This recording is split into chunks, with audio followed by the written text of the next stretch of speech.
I was reading an article today, and I don't consume the news, and hopefully we can get into this at some stage when we're talking about, mental health and just our kind of general well-being. I think that news has a significant detrimental effect on myself when I'm consuming it.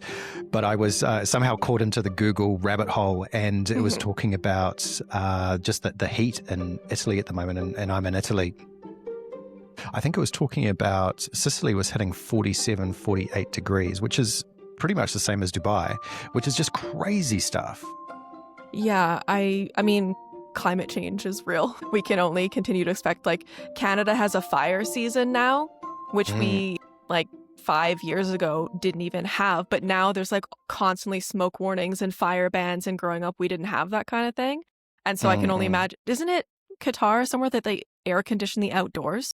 Yeah, and Dubai's trialing that as well. In fact, I was catching up with some people the other day, and I was explaining in Dubai that our building management company, when we leave and go away, because as you know, we have a history, and when we come to Italy, when you're going for more than a month, they recommend that you keep your air conditioning on for a number of reasons. Firstly, it helps keep your plants alive, and secondly, but most importantly, it reduces the fire risk of the building if you keep the AC on sort of around kind of 21, 22 degrees, which seems counterproductive, and whatever the lens that you put on it just doesn't seem right, especially from a kind of I guess just looking at the general ecology. It just doesn't work out.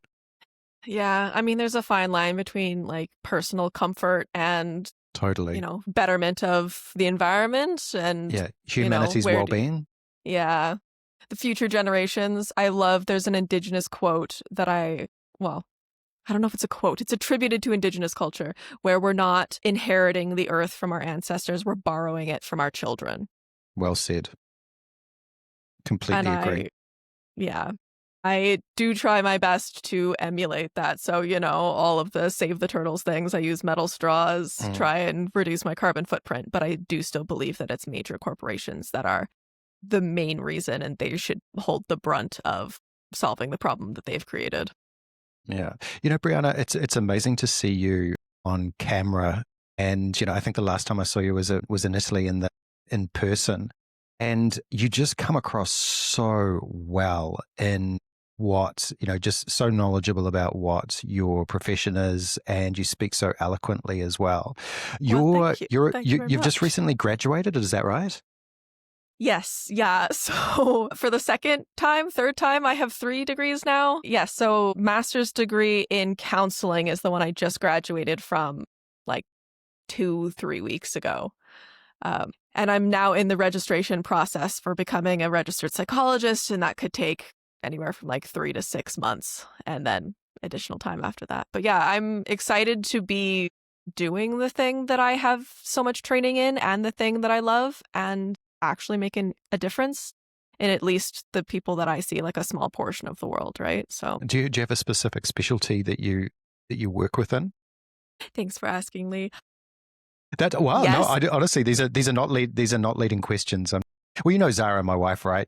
She was more around kind of the industrial psychology piece, and yeah, I've learned a lot around just how broad, at a macro level, psychology is, right? And I'd be interested to know. I mean, what is the kind of the niche that you work in, or is it a specific niche?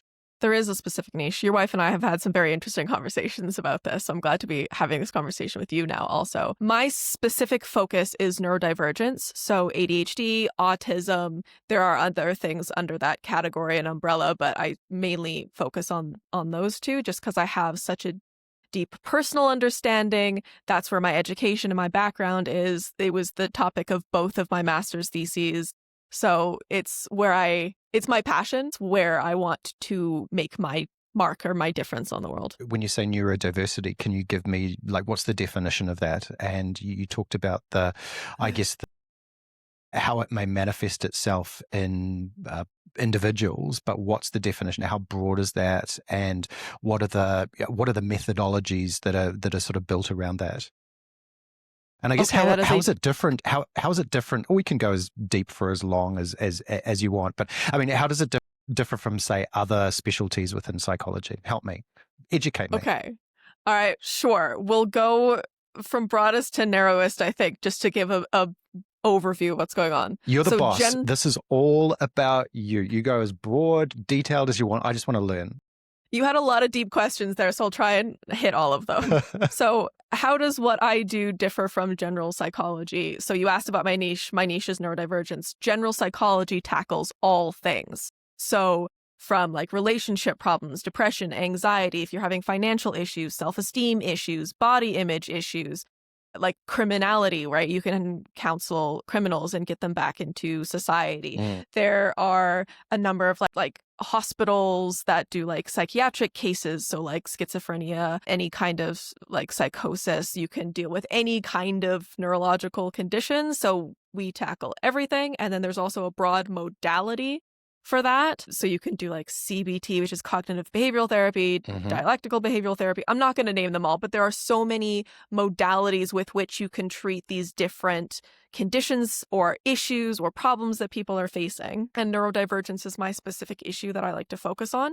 And because we are people, neurodivergent people are people, we're not broken, it's not in the same way as like cancer or something. Like it's not treatable.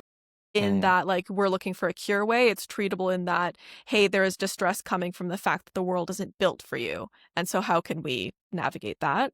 That's more of what I like to handle because, again, that's where my interest is, was where my knowledge is. And it's less so in terms of, like, I don't deal with, like, child custody cases, for example, right? Like, it's each person who's in this world, like social work counseling has a different niche. And I love that there are such a variety of people in this work or in this line of work, because otherwise there would be huge swatches of the population who weren't receiving the proper support. I don't know if I answered all of your questions. Yeah. No. That was really clear. And it's making me think, okay, so maybe you can help me with a specific example, right? So you talked about ADHD. If I use the terminology it's not a symptom, what is it? What is ADHD? It's a neurodevelopmental disorder. That is the official DSM criteria for the category. So let's take that as a disorder, right? So ADHD, because, I have some familiarity with that at a very sort of low level. But if we take ADHD as an example, how would you, if you were to say, look at someone in the workforce who is familiar with their disorder, is that correct?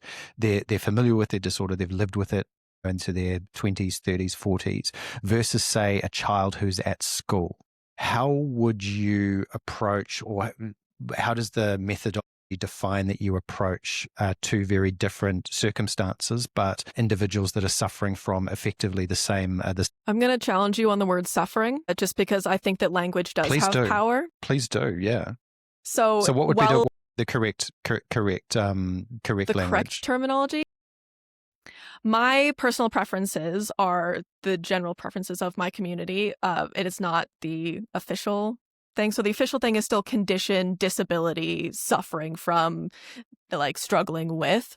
I prefer living with, or, in my opinion, it's like deaf culture. So deaf with a capital D.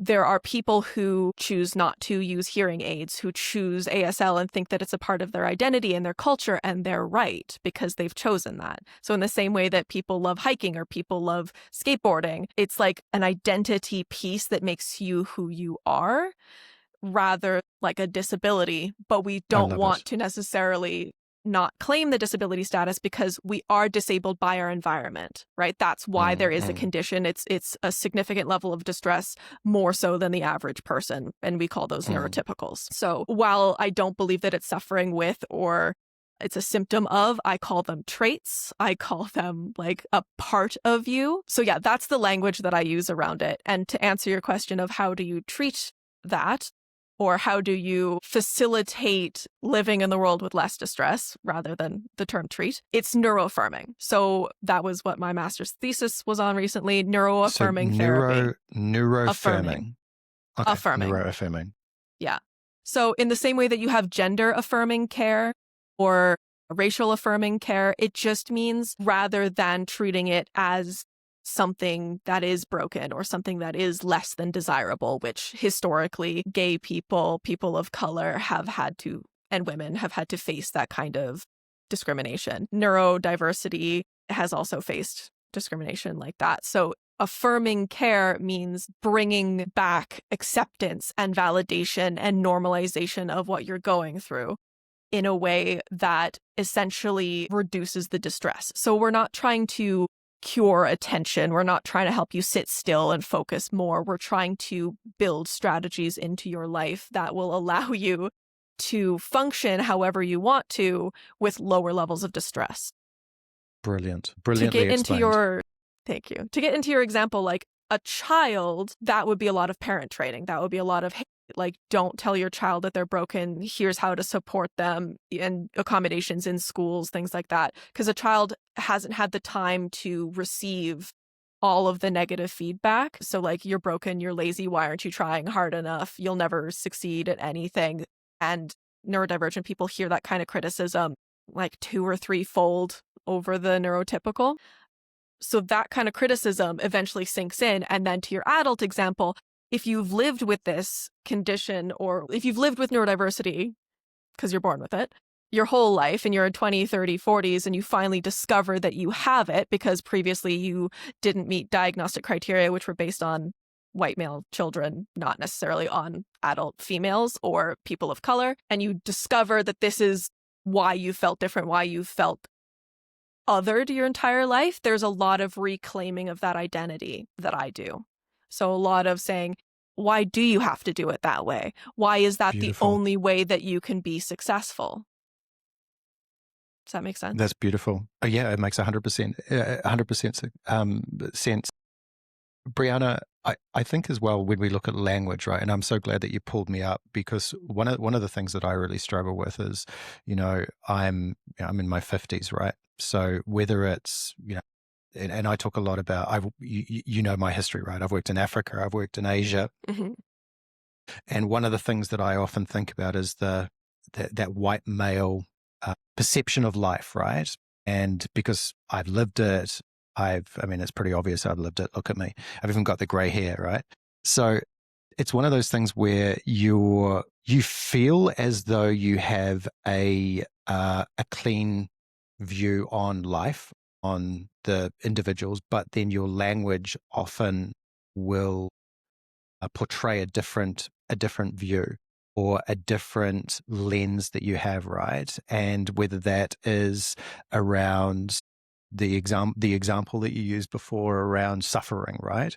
So in that instance, putting that aside, if you have I'll try and choose my words right. Okay, so if you have an individual, a potential patient that comes to you, right? So let's use the person who's been in the workforce for 30, 40 years, right? And they are going through the symptoms, that's Traits. Traits, the traits of ADHD. What would be the reason that they would be coming to you as a psychologist to engage with you? Is it about, what does that kind of conversation look like? Is it about solving issues? Is it about, like you say, I loved how you put reframing. You talked about that, reframing your perspective as to, okay, what does success look like? What is the environment around you that can either help or hinder you, and how you kind of look at that? Why does a person who is neurodivergent, and again, please pick me up with because I'm clearly not a doctor, what are the reasonings and what is the traits of a person like that who is coming to you, and what are they looking for from a psychologist? That is actually a great question, because there historically has been, well, if you haven't suffered with this in childhood, then there's no reason that in adulthood you should be coming and seeking support. And we've finally come to the conclusion that that is a flawed way of thinking, right? Throughout childhood, there is support, there is structure, there's specific rules, there's parents or guardians to help guide whatever decision making or whatever is falling through the cracks, right? And so there's this very strict system of things that oftentimes some of the people who are less distressed by their differences can navigate through things like masking, or masking is just the ability to hide your traits and present more neurotypically. So oftentimes can you give me an example of that? Like, what would be an example of masking? Okay, so with ADHD specifically, there is often a lot of hyperactivity. It can either be internal or external. Let's use external as an example. So like leg tapping, or like tapping your pen, or like picking at your skin, using like little fidget toys, always playing with something. These are all ways of masking your inner hyperactivity because they are socially acceptable. Like, the reason why boys typically get diagnosed more than girls is because they will get up and run around the classroom and cause havoc, because boys will be boys. So societally, they're more allowed to demonstrate those overt behaviors, whereas a girl who is less societally able to present those kind of behaviors will maybe twirl their hair or kind of just present as a chatterbox. And so because it's not disturbing anyone, because there is more social pressure on females still to this day to behave, to conform, then they will often slip through the cracks and not be diagnosed at an earlier age. And then in adulthood, when all of a sudden the stress or the pressure of life has hit them like a train, and they're like, I can't do this anymore. Oftentimes it's having children for the first time. Oftentimes it's going through like a divorce or some kind of financial stressor, a new job. COVID was a big one. We saw the numbers of women in their like mid 30s to 40s diagnostic rates just skyrocket because COVID stripped away every kind of structure routine that people had. People had to learn new skills really quickly.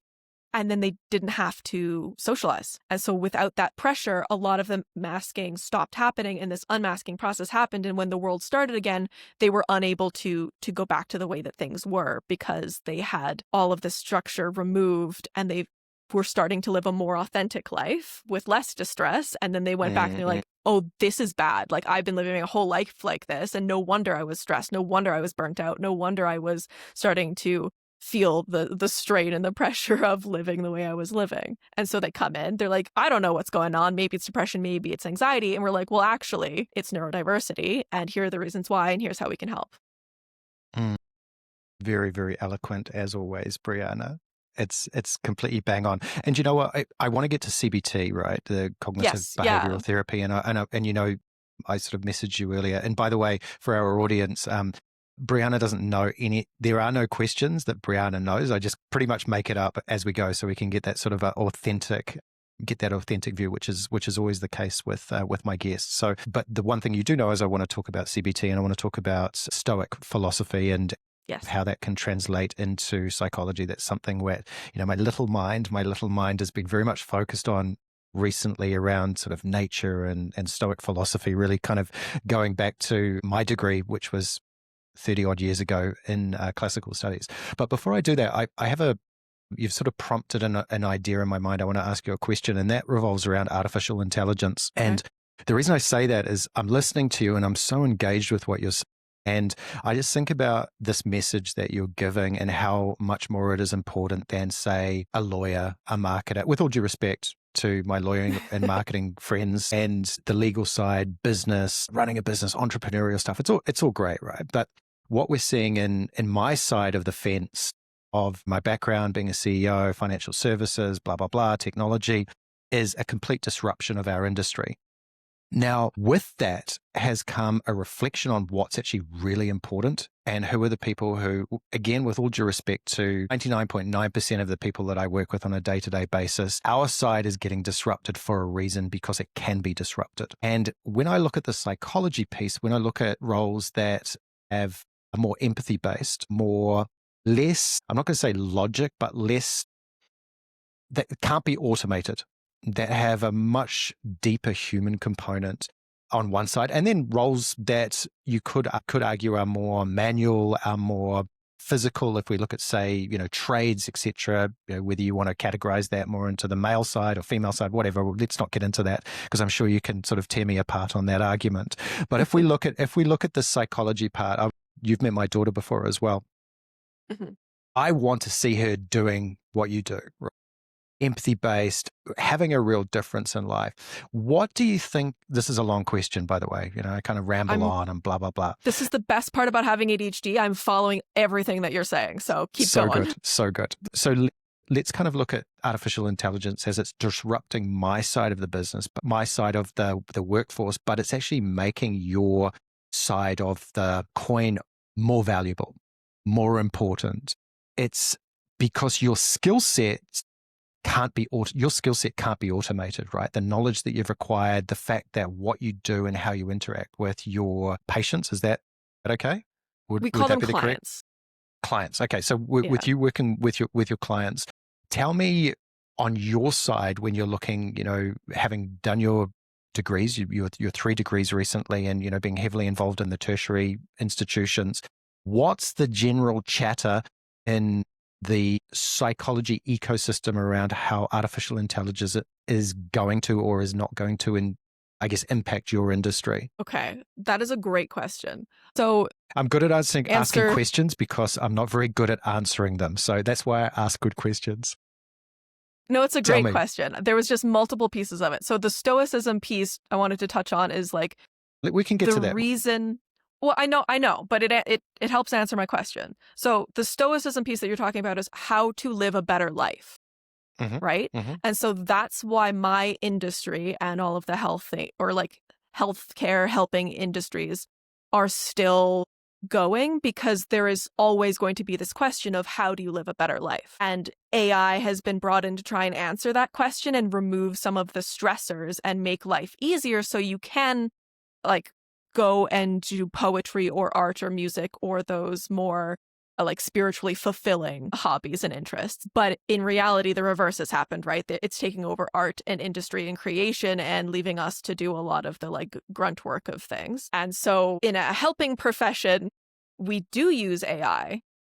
I think that any industry that embraces AI and uses it and integrates it is going to have a better time than any industry that is fighting against its integration. Beautifully said. But in the same way that there's no, I've forgotten the word. There's no substitute. There we go. There's no substitute for the face-to-face human interaction. You can do it digitally. I work predominantly online, so I'm not gonna, shoot myself in the foot on that one.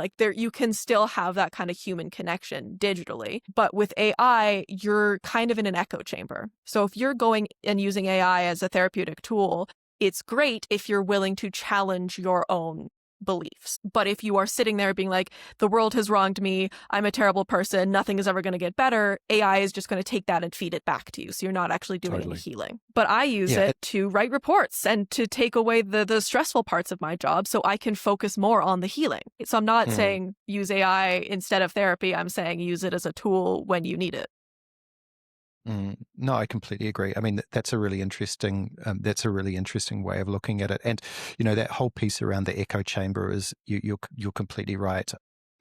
I did an 8-month contract for a sort of Chinese Singaporean company earlier this year. It was a platform that delivered certain artificial intelligence applications into Telegram. If you're familiar with Telegram, it's like WhatsApp, right? It's just sort of used by a much more sort of diverse group of people internationally. And one of the applications was these digital avatars that were effectively psychologists, right? And this was primarily in China. And they were coded in a certain way. The algorithms were built to deliver this type of fundamental digital remote non-person care that was modeled around specific psychologists. But to your point, the problem is that the interaction with the patients became self-fulfilling. And they became this virtual echo chamber where you weren't actually not and again, I'm sure my terminology is incorrect, not solving, but not helping, but getting to this point where you just have this sort of cyclical, almost virtual hallucination, rumination of the problem or the challenge. Yeah. And rumination is one of the things that often we address in therapy, like being stuck inside that kind of normally internal echo chamber, but now you can do it externally. And I will say that if you are financially challenged and you only have access to AI, you don't have access to a real person, in a pinch, it's still better than nothing, right? Because you're still being able to say, here are my thoughts, reflect them back to me if you use it appropriately, rather than saying like, hey, fix my problems. It's like, just pick out the main points in my rambling, figure out what's going on, help me figure it out. Also with crisis lines, some of them are turning to AI now just because there's not enough people to be on call 24/7. So if you are in a crisis, obviously hospitals, ERs, call whatever your national helpline is, but there are AI like chatbots now to talk you off of a ledge, which works some of the time, better than nothing, I guess. Some of the time. Yeah, exactly. Hey, on the rumination piece, and this is probably for our audience as well, we have a lot of C-suite, sort of like senior executives who watch this podcast. I've been looking at the demographics of who is actually watching and listening on Spotify. Love data. Rumination. Yeah, the data. I've been crunching the data. If we look at rumination, tell me this, because I really struggle with what I think is rumination, right? And you're saying that can be would you say a red flag of certain behavioral traits? How would you define rumination when someone starts showing that they everything have in these psychology cyclical is it causing where distress would you sort to the of person? pigeonhole that? So if rumination is causing distress and impacting your life and changing your behaviors, I think the internet is messed up. No, it's okay. It's okay. It buffers, so it's perfectly fine. It buffers. The end result is perfect. Okay. Sorry. So with rumination, it's about the distress. So if you are thinking about things constantly and you are unable to put them down and it's impacting your quality of life or changing your routines or your behaviors and it's causing you distress, that's when it's a red flag. That's when it's a problem. If you're coming in here and you're like, I'm thinking about this all the time, but it's not really distressing me, then it's not a problem, right? So until it becomes a problem. It's not so much the definition of whether you're ruminating or overthinking. Like I would be overthinking at 3 a.m. about, how I'm going to deal with a certain, staff member, or there's a challenge with some kind of, fraud or something like that. It's not the overthinking; it's the impact of that overthinking on your life. Is that correct? Exactly. So in that case, because you're awake at 3 a.m., you're not getting enough sleep, which is an unhealthy behavior, and so that's the thing that we try and tackle. Right? It's not necessarily that you're trying to solve a problem, right? Because you have to think about things in order to solve them. And as a corporate guy, you're trying to solve all these problems all the time. There's a difficult client, right? It's just that it's impacting your sleep. Does that make more sense? Yeah, completely. Okay. So you've, without going into the detail, you've lived, some time in, obviously, you're a native Canadian. You've spent some time in Italy. I have a question, because I was thinking about this today. In the shower, I was getting ready, and which is always a challenge in Italy because not always do we have water. So today was a great day, especially during when there's droughts. Amazing. Yeah, amazing. So I actually had water to have a shower. But I was thinking about the impact on the climate, right, and sunshine and those types of things. I mean, I don't think you're saying that it's getting hot or it's quite hot there. You can have beautiful hot days in Canada, but also Canada has some very, very long winters, right? What's the impact? I know how climate impacts me. I just know that personally, right? But is this a thing? Like, what's the impact that climate has on people? And for you, when you look at, say, the difference of your time in Italy, your time in Canada, I mean, how does it affect you? And is it actually a thing? Because I'm fascinated by this. That is such an interesting question, and I have so many points to bring up. So first of all, yes, it is a thing. There is literally something called seasonal affective disorder. So when it's winter, when it's cold, when the days are shorter, you get sad more often. Seasonal affective disorder, sad. It's the funniest psychology joke I've come across. Affective disorder. Wow. Affective disorder. Wow, I've never heard of that. Okay, yeah. Cool. It's perfect. It's a perfect acronym. Yeah, so more sadness, more depression, more psychological issues in the winter months where it's colder. Is that statistically proven? Or is that something that we talk about? No, it's a diagnostic condition. Like sad is something you can be diagnosed with. Yeah, it's been well studied. But essentially, it's because there's less social interaction, because there's less opportunity to go out and be in nature and be with people, because there is more of like a hibernation kind of state, even in humans, right? It's that lack of freedom, it's that lack of control. So there's aspects of climate that definitely impact your moods and your cognitive functioning. One thing that I don't know if you've ever come across this, but I find it incredibly fascinating, is different cultures have different views on like disorders. We'll say that. So, for example, schizophrenia in the US, the majority of hallucinations are negative. They're, God is talking to you, telling you all the things you've done wrong. The government is hunting you down. Like, it's very persecutory. think that's how you pronounce that. Whereas in African cultures, schizophrenia, all of the hallucinations are relatives saying nice things to you, or they're figures from the past who are encouraging you. And it's that cultural difference. Like, it's the same condition, but one of them is culturally accepted, right? Hearing voices. There's even, medicinal trips that some cultures will go on to try and it'll create these kind of hallucinations. Whereas in the States, it's this very like demonized, devil worshipping kind of mentality around it. And it actually impacts how the disorder affects people. Just on that, before you go on as well, last week I was reading a book called The Enlightened Ape. I can't remember who it's by, but it was making that exact same point. He was talking about how shamans in like Latin America, how they did research, and the shamans, there was correct me if I'm wrong, there's a hereditary component in schizophrenia as well. Is that correct or incorrect? There's a genetic component, yes.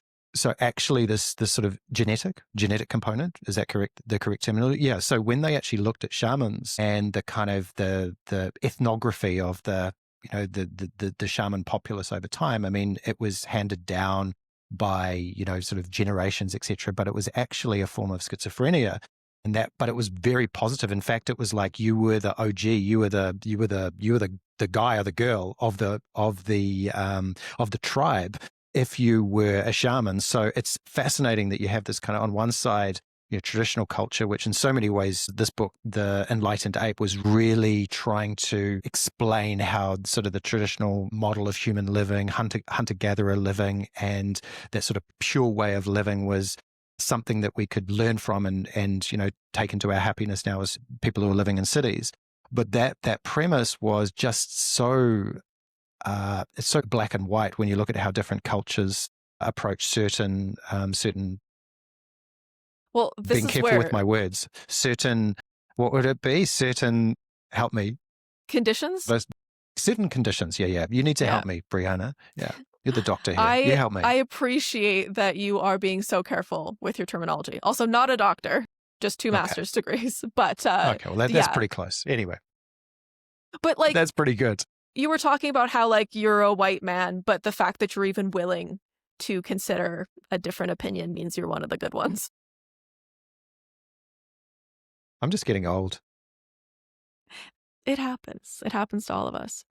I think this would be a great time to bring in your Stoicism piece, because Let's go. We're having this conversation about how different perspectives, different cultural values create actual tangible differences in how conditions present. So the fact that in Stoicism you can take a belief and it's not necessarily the belief that's wrong, or you might know more about Stoicism than I do, but I'm trying to come at it through a CBT lens of like, this thought, this cognitive process is causing distress. So there's cognitive dissonance, something here, right? Like, I shouldn't be hallucinating. I shouldn't be having these thoughts. I shouldn't be thinking these things. Whereas in another culture, it's highly valued. You are the shaman. You are revered. Your knowledge and your wisdom is sought after. And so is there a piece of Stoicism where you can say, this aligns with like what I believe in, and then switching that perspective changes the distress level and changes whether or 100%. not you are living an authentic life. Yeah? Am I on track with Stoicism?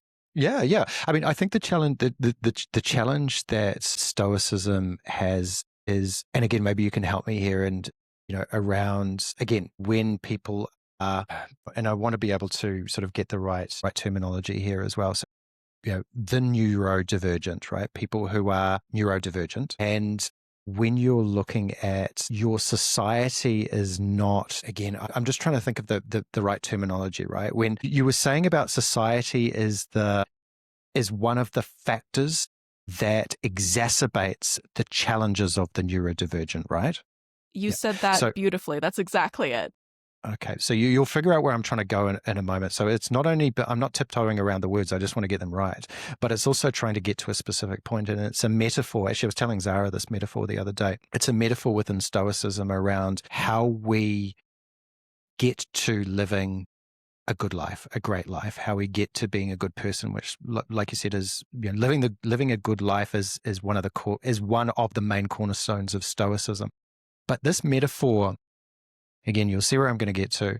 This metaphor is kind of twofold, right? It's a naturalist metaphor, and it's around that It's around the cultivation of a strong mind, and a healthy mind is like a vegetable garden.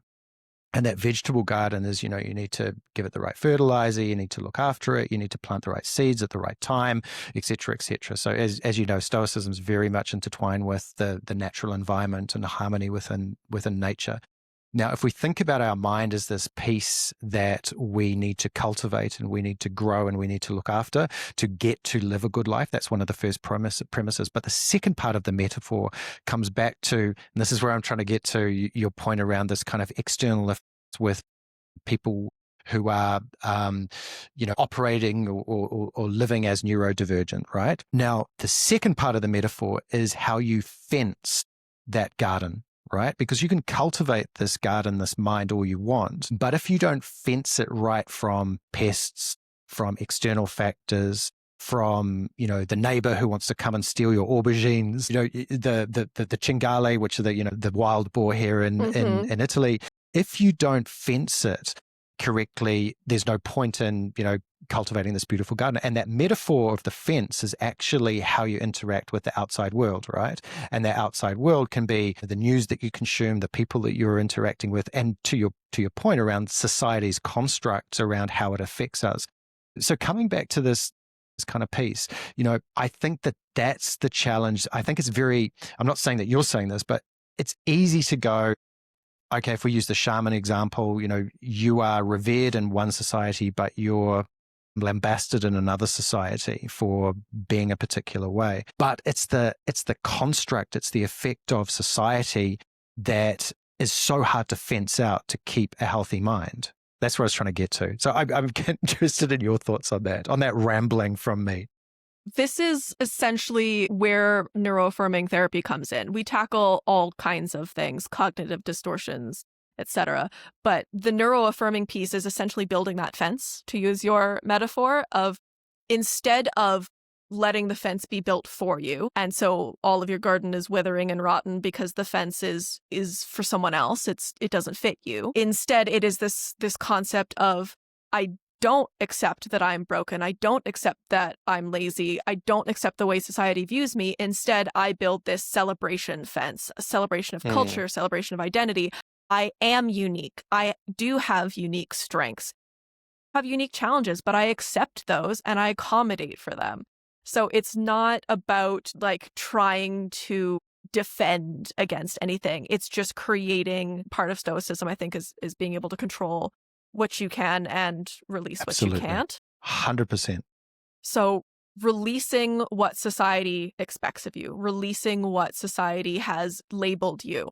There's a metaphor that I really love. It's essentially the ugly duckling metaphor, but it's, I am not a weird horse. I am a normal zebra. So instead of trying to fit into this box that you are never going to fit into because our brains literally function differently, you can see it on an fMRI. Because we function differently, there's no point in trying to be neurotypical.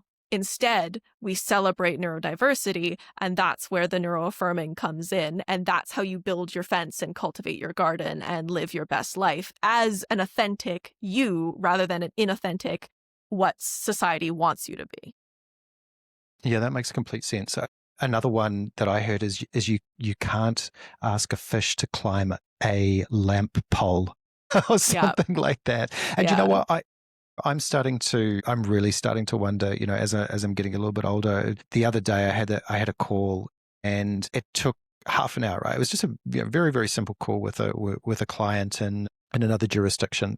And I finished the call and I was absolutely destroyed. I was just tired. It wasn't a particularly important call. It was just a call to talk about technology. And I was, really drained at the end of this call. The next day I was downstairs. And of course, our energy changes each day, right? But the next day I was downstairs and, we have a garage in a very old Italian farmhouse. And I was moving things and I was going up downstairs and I was doing that for about 3 hours. And I just felt truly energized from doing that. And it's amazing. Sometimes you wonder, you feel as though you're the zebra that everyone's calling a horse, right? Or you feel like you're the fish who's climbing up the lamppost for no reason. Not only is it difficult, but it's also quite soul destroying as well. Yeah, that the fish metaphors, I think it's about a monkey. Like they're giving everyone the same test. So a fish, an elephant, a monkey. And they're like, climb this tree. The monkey's going to do great because that's what a monkey is designed to do. But if you ask something or someone who is not designed to do that thing, or who that's not their strength, or they have strengths in other areas, and you're judging them as a person, you're just judging their like capability or their worth based on something that is counterintuitive to who they are, of course you're going to feel drained. Of course, and that's where the distress piece comes in, right? That's distressing. That's something you have to tackle because you're clearly not living in an environment that's suited to you. If we want to bring Darwin into this, you know? Yeah, absolutely. And if you look at that sort of, let's just sort of pick up on Darwin and that kind of metamorphoses and that kind of the evolution of humanity all the way through to the evolution of ourselves as we sort of go through our life. You know, you're starting your career, but you're at that kind of like your peak point where you're highly educated, you're entering into the workforce, you're highly articulate, and you're relevant. And I would argue more relevant, what you do, more relevant now and probably more accepted and lauded in the world than the previous, say, 2 decades. And you're more important now as we're moving into this massive transition. I can't stress enough just how big this transition is being on the technology side into AI. I see it bigger than the Industrial Revolution for society and for the workforce. So as you enter this kind of new phase, what does Brianna look like in, you're smiling already, what does Brianna look like in 20 years? So what does the impact that you've had look like? How does that fit with the changing over-modernization of the world, over-simplification of the world through technology, the automation of the world? You know, what's the impact that you expect to have in the next sort of 20 to 30 years? And what do you look like as a person in 20 to 30 years as well? That is a big question. That's all about big questions. You can answer it small, you can answer it big, you can answer it short, you can answer it long. It's over to you. Well, hopefully I will still have pink hair. Number one, what will I look like in 20 years? Hopefully I will still be authentically me. I have done a lot of self-growth in terms of what does being authentically Brianna mean? What does that look like? And what boundaries have I reinforced and I'm no longer willing to make myself smaller to fit in a box? And yeah, to your point, mental health is definitely having a renaissance right now. There has been like quite a lot of new knowledge and acceptance and understanding. And like 20, 30 years ago, you wouldn't have heard anyone talking about the fact that they were in therapy. But nowadays it's a conversation piece. Like, oh, my therapist 100%. was talking to me the other day and they said this, and it's just widespread. So I hope it's that an continues. Instagram advertisement now as well. I mean, I'm seeing, like, I don't know if the algorithm's figuring out, maybe it thinks that I need therapy or something, but I'm seeing, guys and men are talking about it as well. Yes. Yeah, that's a huge piece. I am so glad that men are finally being included in the conversation. Different cultures are being included. There's this approach called two-eyed seeing, which includes traditional methods of healing, knowing and healing with the westernized. Two-eyed seeing. Say that again? Two-eyed seeing. Okay. So one eye sees the westernized medicine version of things, and one eye sees the traditional ways of knowing and being. It's an indigenous term, but it also includes like African cultures or any culture where Eastern medicines, right, where there's this knowledge that has been passed down that is healing, that is culturally significant, and combining the two allows for more growth, in my opinion. And so, like, this is the renaissance I'm talking about. Can I just ask you a question? Yeah, go ahead. Okay. Can I just ask you a question? Is there some similarities with that sort of, integrative approach to, I guess, Western medicine, where they're kind of, I don't even know if that's the right kind of terminology, where they're starting to look more at the kind of holistic look at the individual. They're bringing in, multiple aspects. Is that sort of merging into this sort of two-eyed view as well? Yeah. So holistic medicine is like westernized attempts at bringing in some of this traditional knowledge. So like the fact that ginger is very soothing on your stomach, teas chiropractic, acupuncture, yoga, meditation, all of that is traditional like Eastern knowings. Is that And surface Western level or is that kind surface of level. whitewashing or something? Yeah. It's a little bit whitewashing, so you have to be careful in terms of like, oh, I'm like practicing yoga and so I know all about Buddhism. That's like, it's not a one-to-one thing, but like even in CBT, there is this concept called mindfulness, which was taken from all of that Eastern knowledge around yoga and meditation practices. And I think it's John Kabat-Zinn is the guy who went and studied in India and under these masters and brought it back and westernized it and popularized it. So two-eyed seeing is more than just this whitewashing. It is actually acknowledging the cultural knowings and the history and it's more appreciation than appropriation at that point. Whereas if you are just doing things that benefit you without really knowing where they come from, it's a finer line. It depends on how you portray what you're doing if you consider yourself to be a master in these things without actually understanding the history. It's kind of side tangent. Does that answer your question? Yeah, but we're still there. I was still there. Yeah. I mean, okay. So let's kind of go back before I sort of side tangent you and took you away. You talked about the Renaissance, right? So, you're entering this sort of perfect confluence of, societal acceptance, sort of lots of new methodologies coming, you're leading, you're articulate, you're having an impact. So you are, this is kind of 10, 15 years in, right? You've still got your pink hair, like you said, and you're kind of, you're driving change. What's the impact that you see yourself having on society, on your clients, if that's the correct kind of terminology, your clients and society, when you look back and say 20 to 30 years of doing something that we know is important, that's a moot point, regardless of what, sort of whether it's, Instagram advertisements or not, we know it's incredibly important. We know that you have impact, but what impact do you feel that you will have had in sort of 20 to 30 years time? Yeah. So my one-word answer to that is advocacy. And advocacy looks different for different people. I am not physically capable of going to like marches and protests because of my neurodivergence. There's like sensory issues at play there.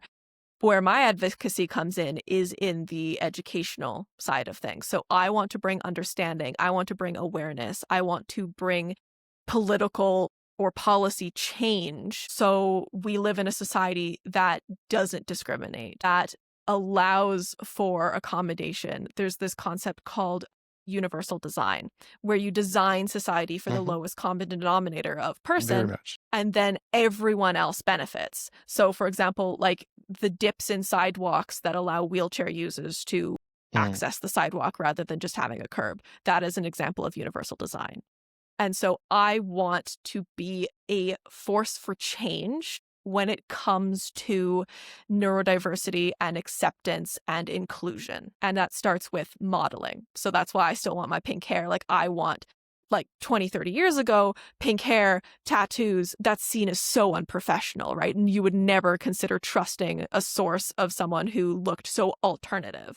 But if you model acceptance, and that's where you asked me who I was going to be in 20 years, I want to be a fully integrated. I want to be fully understanding of who I am, what my ADHD impacts in my life, and modeling what success can look like, and then sharing that with others so they can also find fulfillment and joy and lessen distress. Okay, I think that's a beautiful, I want to ask you a little bit more about that. And just kind of tattoos, like, look, I'm very blessed with my career and the types of roles that I'm involved in. And, I loved, I don't know if you can see them, but anyway, I've got many more since I saw you last time in the Fresh. And I absolutely love tattoos. I think that they are becoming increasingly accepted, whether it's through, in fact, I don't even know the reason why, but I absolutely love them. And it's, like you say, whether it's pink hair, whether it's tattoos, whether it's piercings, whatever, I think that that's another way of embracing your own honesty with who you are, your acceptance, and also really, you talked about authenticity as well, right? Being authentic within society. However, I'm also very much cognizant that I work in traditional industries as well. So on one side, and then I'm getting to another point, and I think it can probably be my last question, because wow, I can't believe that we've been going for an hour. This is incredible. This is the coolest conversation. And I hope you don't mind, because it's probably going to go a little bit over. But before I get to the kind of last question, I think there's a balance, right? And if I look at that balance, so yeah, I've got tattoos. I'm sitting here. This is my podcast. I can do whatever I want, right? I can also take my shirt off and get some sun and go to the pool and expose my tattoos and feel very, very comfortable with that and be very proud as well. However, if I'm working in traditional industries or traditional societies, I don't have them on my hands and I don't have them on my face. And I wear a shirt and I wear a tie. And also, but obviously my preference would be to be sitting by a pool with my tattoos out.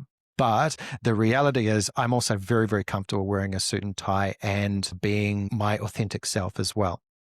That's me. I want to take that a little bit deeper for my last question to you, right? Because you talked about the political side, and obviously, I mean, there's probably no time like the present that our audience would understand the merging of politics, education, everything that's happening in the US. We don't need to get into that.